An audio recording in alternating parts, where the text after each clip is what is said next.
No, we didn't. We didn't have a lift today. I just did a little something. Okay. I'm sorry. No, we're trying to follow the schedule. No, you're good.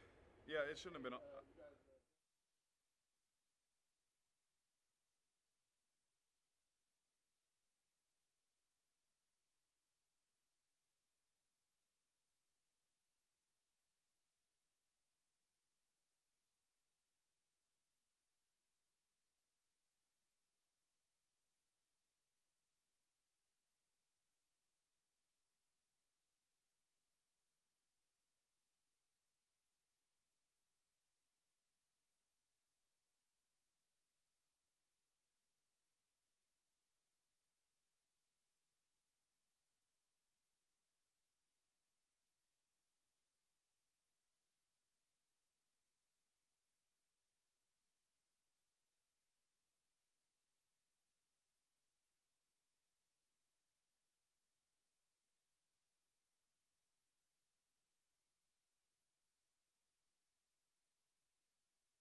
there was everybody's picture. Show us your face.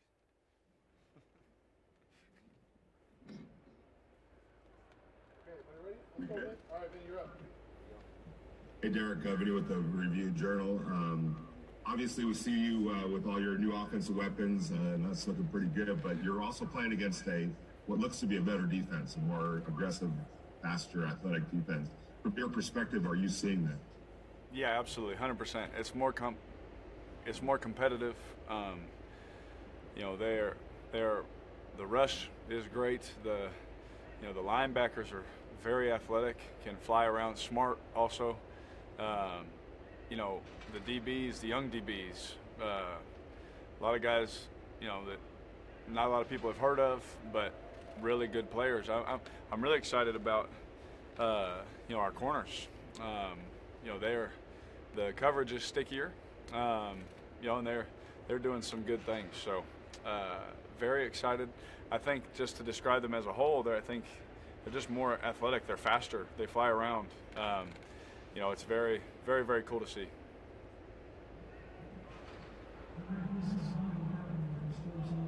I can't hear him. Oh, I'm sorry. I can't hear him, guys. Hey, Hondo, can you repeat that again? Speak up, please. Yes, sir. I said, Derek, this is Wendell Carpenter from Sports Illustrated. There's very few things leading an organization that you can't pick up a phone and call somebody who's been there. But leading through a pandemic is something nobody's done. How much did you rely on your faith? I'm so sorry. We just can't hear you. Okay, if he wants to text one of y'all, I'll answer it. Yeah. Hey Derek, how strange and different does this camp feel? And can you take me through your average day, like the time you get here, you got to do your testing? How does it affect your daily schedule? Yeah, it's definitely different. As you know, those of you that have been in Napa, I mean, we stay literally right where we practice and eat and meet and everything. My meeting room was 3 doors down from my bedroom. So everything is different. Nothing is normal about this. We come in the morning, and before you come in the door, you have to do a COVID test, and it's nuts because everyone in the building has to do it. So you may get here at 5:15, but you got to wait 20 minutes before you get your test. It's just different, man. But everyone's having to do it. Everyone's got to grind through it, and someone's going to come out on top because they dominated it. So we come in. Everyone's wearing masks. Everyone's, in our lunchroom, there's spacers so no one can talk to, spit on each other.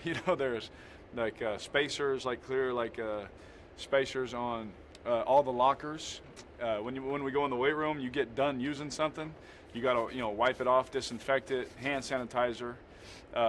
It's, to say the least, it's strange, Vic, but we are going to do everything we can to make sure, like we've taken a family approach. Like, we're trying to take care of each other and take care of each other's families. Like, if someone has it, someone's in the building, we're at least taking every precaution, every step, every measure to where when you come in here, you at least know your brothers are going to take care of you, you know. And so while it's weird, while it's completely out of the normal, we're all going to do it to make sure, you know, because really, I mean, the CDC guidelines, all this stuff changes once a week anyway. You know, no one really knows what's going on, so we're just trying to do our best to take care of one another.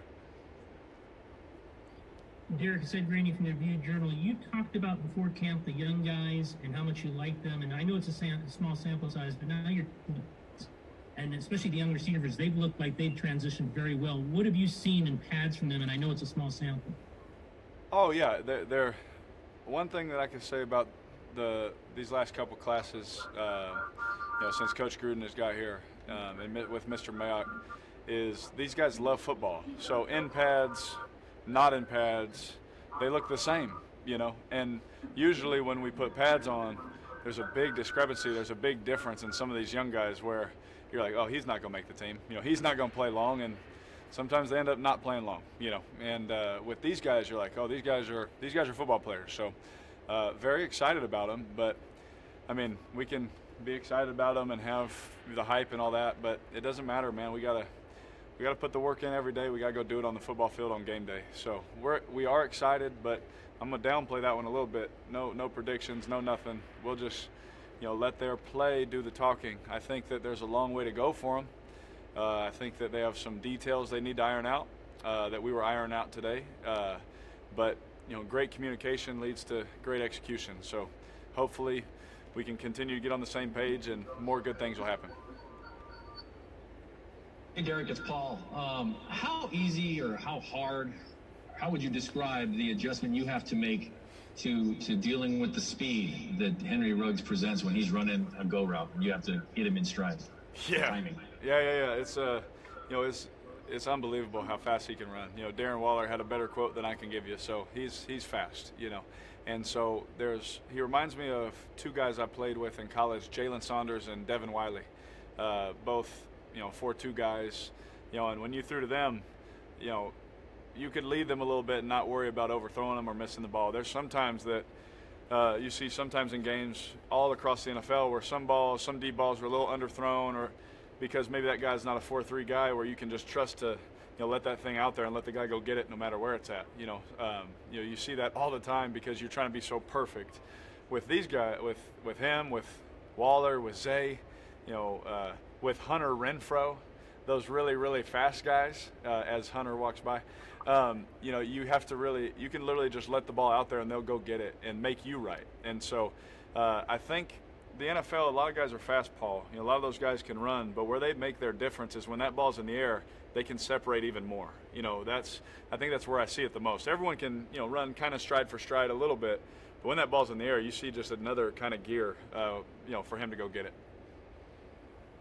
Hey, Derek, John Becker from the Bay Area News Group. Now, when you guys go to Carolina for your opener, Panthers going to have fans in the stands. When you go to Kansas City, there's going to be fans there. You guys have this big, beautiful stadium. Unfortunately, it's going to be empty. How much do you think that affects your home field advantage?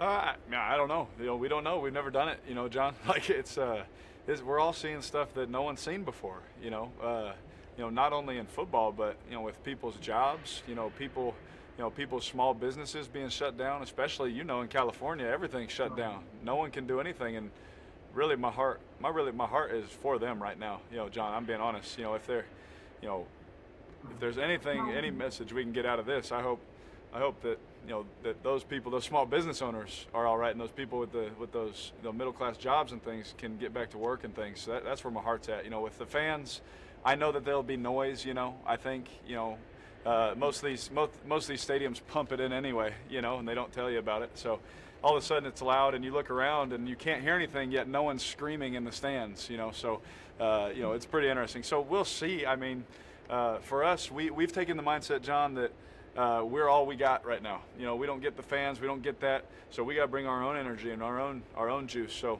we'll see how it goes. Hey, Derek, Dave from Fresno B. What is your vision for this Raider offense in 2020, and how do you feel you guys have grown and improved from last season? Oh yeah, my vision is that we'll just score more points. You know, we've many times been able to move the ball well, especially last year, among the tops of efficiency on how we could move the ball and things like that with as few possessions that we did have. So we need to make sure that when we get the ball in our hands, we capitalize in the red zone. I think we talked about it the first time I talked, that if we don't finish in the red zone, everyone's going to be hanging their head and bummed out again. So we have to finish our drives. I think my vision for us is that we would be a top offense in the red zone, and usually the top offenses in the red zone and taking care of the football are the teams that are in the playoffs and making runs. Hi, Derek. It's Chris Matthews, CBS here in town. You know, you've talked about how complicated John's offense is, still going through it, still learning, as a matter of fact, you're saying. You almost kind of sympathize a little bit with Marcus. He's had to go through this and try to learn that complicated offense during these tough times, during a pandemic. Yeah, absolutely. You know, it's he's doing a great job. I'll say that. Let me say that first. He's doing a fantastic job. Marcus is a great guy, and he's a smart football player, and he's doing a great job. But any chance I get, I try and, you know, during a meeting, if he asks a question and, you know, maybe that's not the answer he's looking for, I'll text him and try and help him. You know, I'm texting him during a meeting, trying to give. Usually I can lean over and talk to him. Here I am texting him during a meeting, which isn't always the right thing, but it's what we got to do now, Chris. So I've just been trying to help him as much as I can, because I know if I was in that position, you need help, man. You need guys that will wrap you around the arm. We're family here. We're teammates. We are both here, as well as Nate Peterman, to lead our team and to help us win. You know, if you ever watch us at practice, if I'm in the thing, Marcus is talking to a receiver, Nate's talking to a receiver. When Marcus is in, me and Nate are talking to guys, coaching up, fixing things. When Nate's in, me and Marcus are talking to guys, trying to fix things. We're in this thing together, man. And so all three of us have just kind of, you know, in a group text, just try and help each other out, and always just trying to, you know, help that process. It's going to be hard for him, you know, especially with no preseason games where he'd actually get some live reps. So, but besides that, knock on wood, you know, hopefully I stay healthy and he won't have to worry about that. Eric, you talked about the. Oh, he got muted right when he was talking. You spoke about the speed of Henry Ruggs and Zay Jones. Conversely, you have a whole other element from a Brian Edwards. You talked about it a couple weeks ago, his physicality. Is that still showing up, would you say, with the pads and everything? And what kind of element will he bring in that regard? Yeah, you know, I've always been a guy, you know, in my life, high school, college, in the pros, when I had Andre Holmes, when I had Crab, you know, Coop.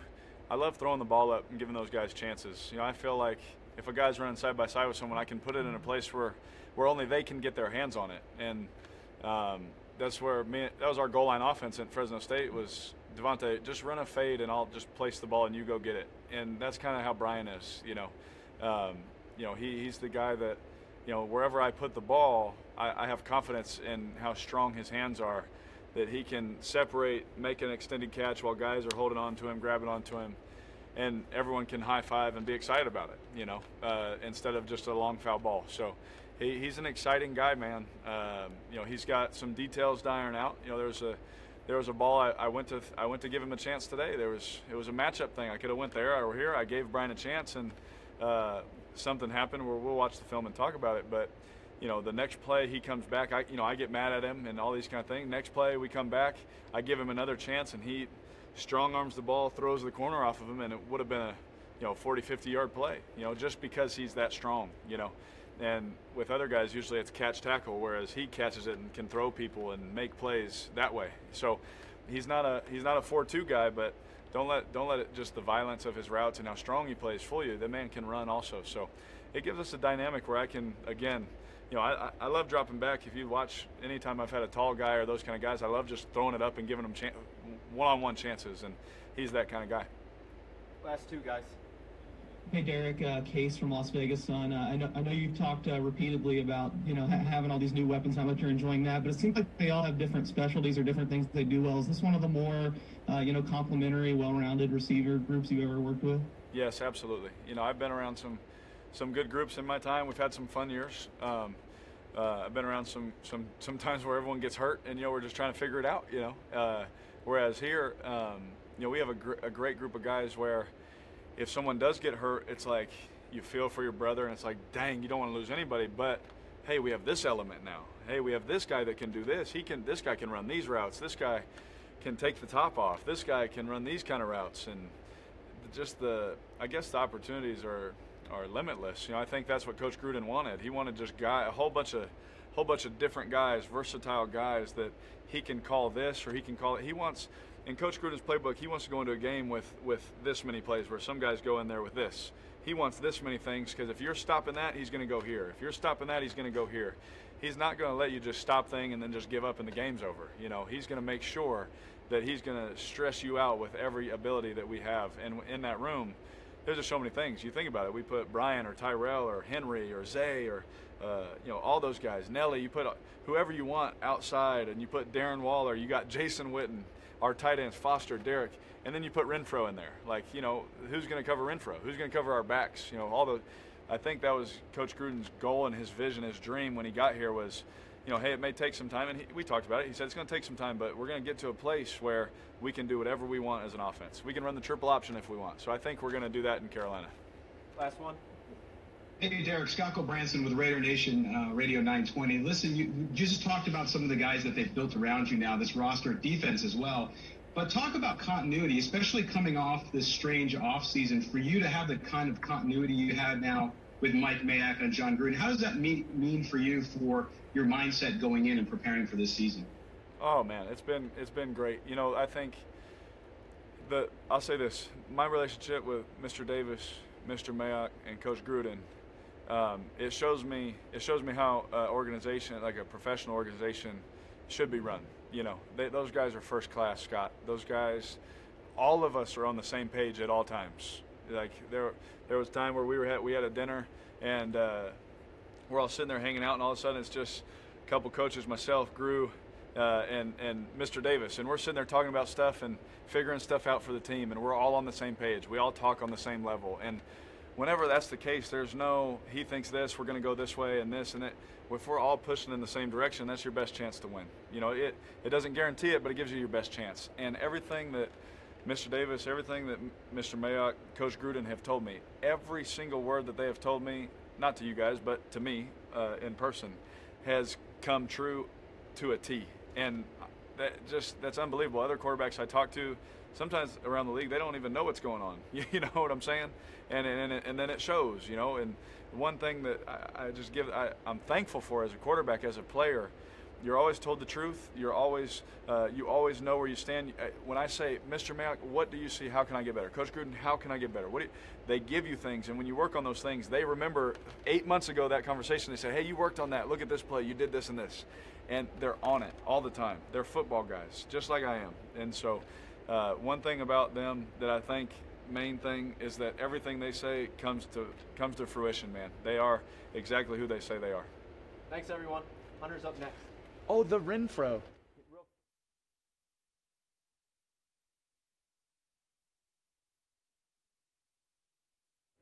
Oh.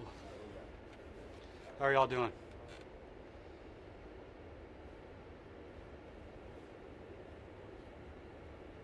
Hey Hunter, how's this camp different for you? Has it been kind of weird with the testing? What's been your daily process like so far? Yeah, it's been different for sure. Different. I guess my first training camp last year was Hard Knocks. That's the one thing that's different.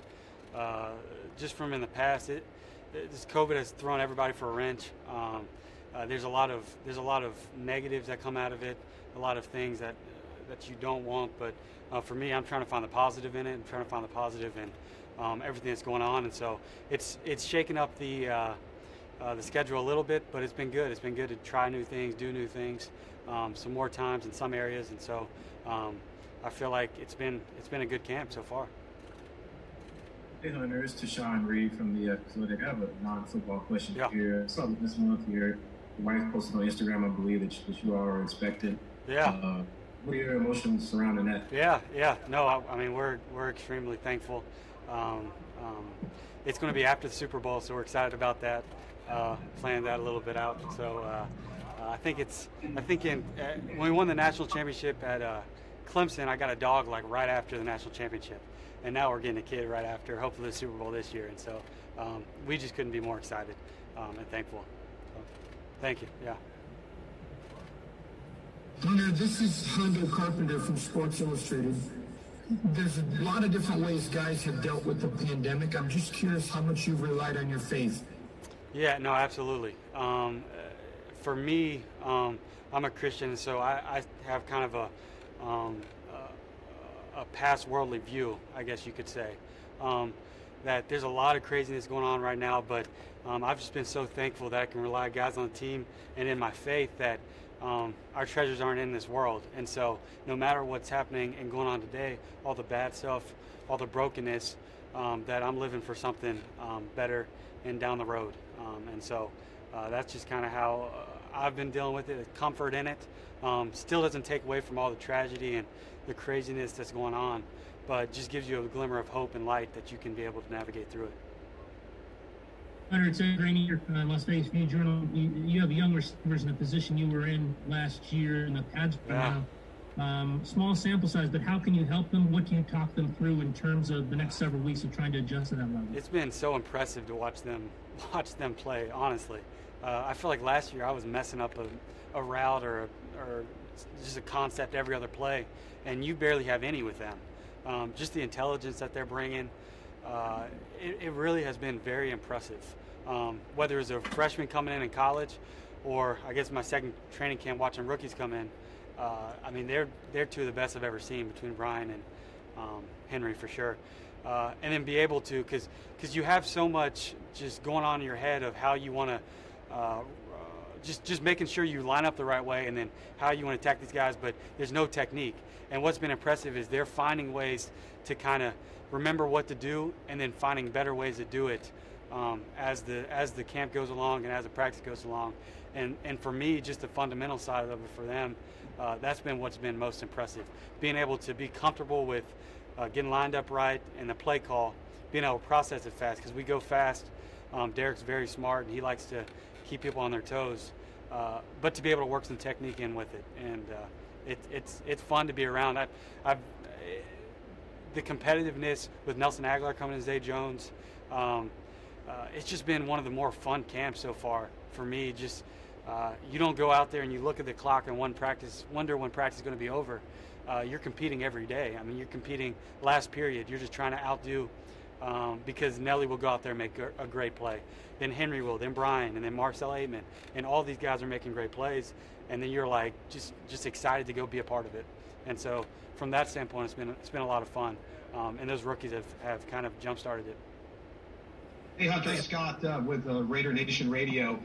Question for you. You know, you and Derek have a close relationship. We've talked about that in the past. Heading into this camp, just a few days on the field and, of course, through walkthroughs, how does that relationship and that rhythm that you guys have together feel different this camp versus last camp as a rookie? Unbelievable. I'm, like, not scared to ask him a question anymore, you know? I'll joke with him and give him a hard time. Last year I was like he was like the teacher, you know? I wasn't going to mess with the principal. But it's been cool just to have a friend like that, and how weird this offseason has been. It's been good to kind of try to social distance as much as we could, but also be able to go out there and run some routes and talk through some things.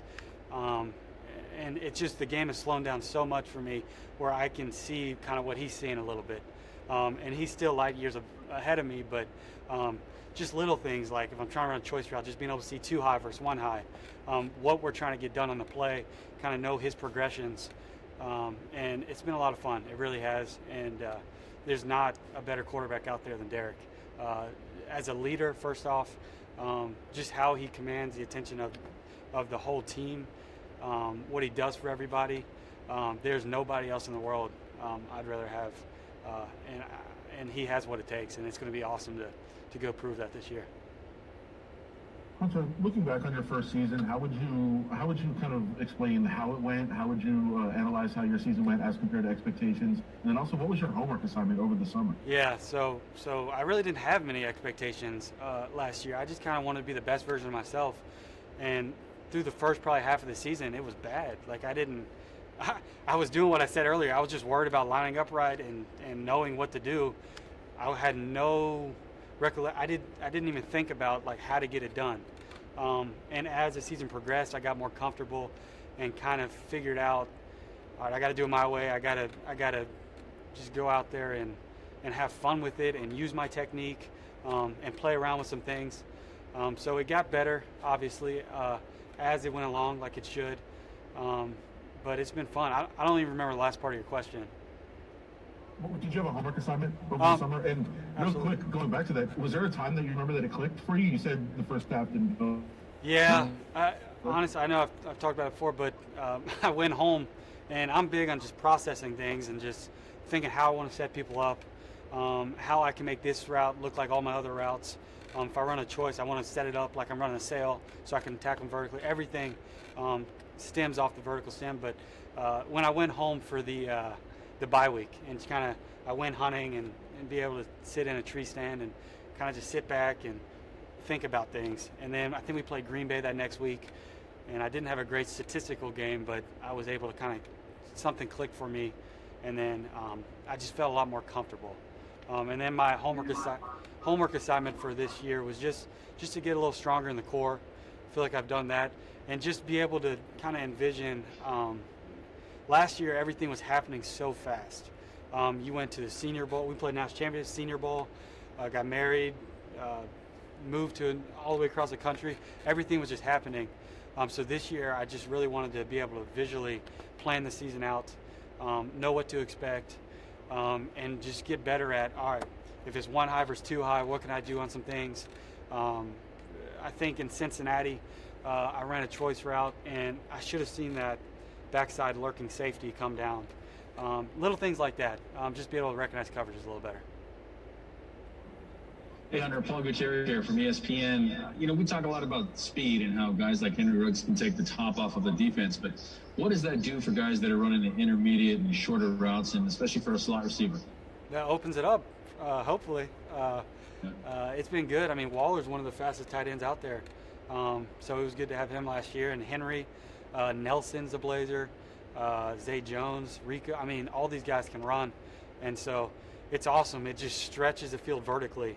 Or if we give a speed sweep horizontally, and then you can attack them vertically. So that's kind of what football's about. Just spread people out and then get some guys in space to be able to do some things. So it's been awesome. It really has. And it's been fun to I'm not nearly as fast, but it's been fun to kind of get off the line and just see if I can stay within a couple yards of them on my get off. Hey, Hunter, it's Chris, CBS here in Las Vegas. Can you just talk to me? We hear so much about how complicated Gruden's offense is. Can you kind of talk about, maybe as a layman, if someone's listening to you talk about how complicated that offense is, can you kind of explain it to us and how you're grasping it after 1 year? Yeah, at Clemson, it was all like one word. Like it was spread right, and we just say one word, and everybody knew what to do. And it was funny. I was talking to Nelson yesterday on during our walkthrough, and he was saying how much fun this offense is because you don't just teach one play. Like maybe in Philadelphia where he was saying that one receiver just knows what he does on that play. Everybody knows what everybody's doing on this play. You teach concepts here. And so you could have a play called and then you could rotate it and everybody's in a different spot and still have the same play called. And so it's just a lot of fun. You can kind of get matchups how you want them to. A lot of verbiage. I know if you've watched Coach Gruden's quarterback camp, it's a lot of verbiage, but it's a lot of fun. It makes you think, and it tells everybody what to do. And so it's a fun offense, especially when you have pieces that can, like you said, stretch the field vertically. And it's going to be fun. It's going to be a lot of fun. Hey, Hunter, Willie Ramirez with Las Vegas Associated Press. You had mentioned earlier the strength of your faith that you lean on, and then you made mention about the bye week, your mental games in a tree stand. Sounds like you're very into your spiritual self, if you will. The addition of Randall Cunningham with this organization as the chaplain, I'm wondering if you've already established a relationship with him, if he's been around yet. Yeah. I'm not sure if he's made his way in with the team or met with certain players who follow a faith. And if so, how that's gone. If not, how much you're looking forward to having him, such a legend like that, to be able to sort of reflect your faith with him. Yeah, I didn't watch him much as a player. I was so young. My dad loved him as a player, But he has not been around here much just because of all the protocols and everything. We've had I think Zoom call with him once, but I'm super excited because football's hard enough going out there, and you put all the pressure on yourself. So he's able to release that, and no better guy to listen to than Randall Cunningham. I mean, he's been through it all. He's been with Coach Gruden. He knows how he coaches.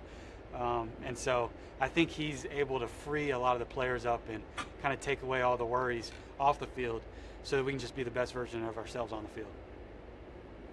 Under the Raiders made a lot of investment defensively through the draft and free agency. Are you noticing a different looking defense that you're working against in practice so far? Absolutely. I mean, just a lot more speed, a lot more athleticism. It's not easy to go against those guys, which is good. I mean, competition breeds success, and so every day just ironing, sharpening iron. And I mean, you have so many. I think the biggest part that I've noticed is, yeah, you have some studs, Corey Littleton, those guys, but you have so much depth as well. And I think that's what it's going to take to get to where we want to get to. I think the depth that we brought in, Mac has done a tremendous job through the draft and through free agency. I'm excited just to see how far they can take us. Thanks, everyone. Awesome. Thank you all.